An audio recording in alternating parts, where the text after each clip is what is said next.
30-এর পরে গিয়ে আমরা এখন প্রচুর হার্টের রোগী পাচ্ছি। দেখা যাচ্ছে 30 বছর বয়সের একটা ছেলে আমাদের কাছে আসছে বুকে ব্যথা নিয়ে। হয়তো অন্য সময় হলে আমরা চিন্তা করতে পারি হয়তো গ্যাস্ট্রিকের ব্যথা, একটা ইয়াং ছেলে, তার কিভাবে হার্টের সমস্যা হতে পারে। আশঙ্কার ব্যাপার হচ্ছে যেটা, এই বিগত কয়েক বছর ধরে আমরা কিন্তু তরুণদের মধ্যে প্রচুর পরিমাণ হার্ট অ্যাটাকের রোগী, হার্টে ব্লক আছে ক্রিটিক্যাল এরকম রোগী পাচ্ছি, এবং অনেক রোগীর রিং এমনকি বাইপাস পর্যন্ত লাগছে।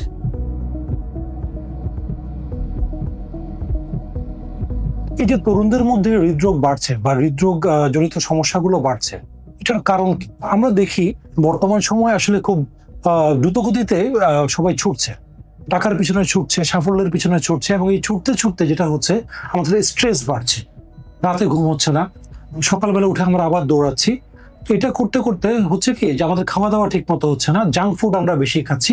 হয়তো অফিসে যাচ্ছি, কোথায় থামছি, কাজের ভেতরে একটা বার্গার খেয়ে নিলাম, এক বোতল কোক খেয়ে নিলাম।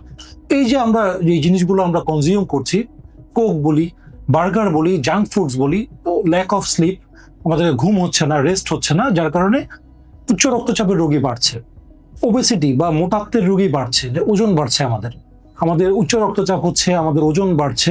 যারা ধূমপায়ী, স্ট্রেসের কারণে ধূমপান করছেন, সেটাও কিন্তু হৃদরোগের ঝুঁকি বাড়াচ্ছে। তাহলে কতগুলো ব্যাপার আমাদের এই বর্তমান যে জীবনধারা তার সাথে জড়িয়ে আছে। এই যে তরুণ প্রজন্মের মধ্যে এখন তাহলে আমরা দেখছি কি, টেনশন বাড়ছে, স্ট্রেস বাড়ছে, সেই সাথে উচ্চ রক্তচাপের রোগী বাড়ছে, ওবেসিটির রোগী বাড়ছে, এবং যাদের ফ্যামিলিয়ালি বা পারিবারিকভাবে যারা হাইপার কোলেস্টেরোলিমিয়া আছে, শরীরে চর্বির পরে রক্তে চর্বির পরিমাণ বেশি, কেউ কেউ আছেন যারা ওজন বাড়ছে এই জন্য ডায়াবেটিসে আক্রান্ত হচ্ছেন। তো এই যে প্রতিটা রিস্ক ফ্যাক্টর, এগুলো কিন্তু পরোক্ষভাবে হৃদরোগের জন্য দায়ী। যার কারণে হচ্ছে কি যে 30-এর পরে গিয়ে আমরা এখন প্রচুর হার্টের রোগী পাচ্ছি।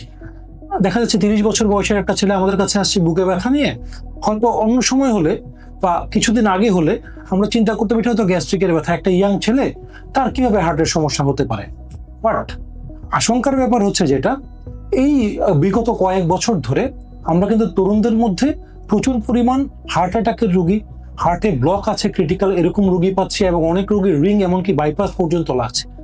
তাইলে এখনই আমাদের সময় সচেতন হওয়ার, আমরা জীবনটাকে একটা রুটিনের মধ্যে নিয়ে আসবো। সকালে পারলে আমরা একটু প্রাতঃ ভ্রমণ করব, অস্বাস্থ্যকর যে অভ্যাসগুলো আছে, ধূমপান, মদ্যপান, এগুলো থেকে অবশ্যই বেরিয়ে আসতে হবে। আমাদের খাদ্যাভ্যাস নিয়ন্ত্রণ করতে হবে।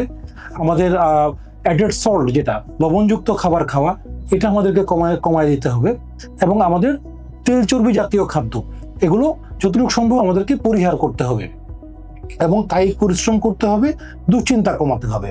এভাবে আমরা একটা প্রজন্মকে হয়তো বা হৃদরোগের ঝুঁকি থেকে বের করে আনতে পারবো। ধন্যবাদ সবাইকে।